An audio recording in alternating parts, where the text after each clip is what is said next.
یا اسی طرح اس شخص کو نہیں دیکھا جس کا ایک بستی پر جو اپنی چھتوں پر گری پڑی تھی گزر ہوا، تو اس نے کہا کہ اللہ اس کے باشندوں کو مرنے کے بعد کیوں کر زندہ کرے گا؟ تو اللہ نے اس کی روح قبض کر لی اور 100 برس تک اس کو مردہ رکھا. پھر اس کو جلا اٹھایا اور پوچھا تم کتنا عرصہ مرے پڑے رہے ہو؟ اس نے جواب دیا کہ 1 دن یا اس سے بھی کم.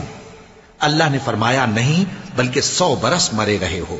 اور اپنے کھانے پینے کی چیزوں کو دیکھو کہ اتنی مدت میں مطلق سڑی بسی نہیں، اور اپنے گدھے کو بھی دیکھو جو مرا پڑا ہے.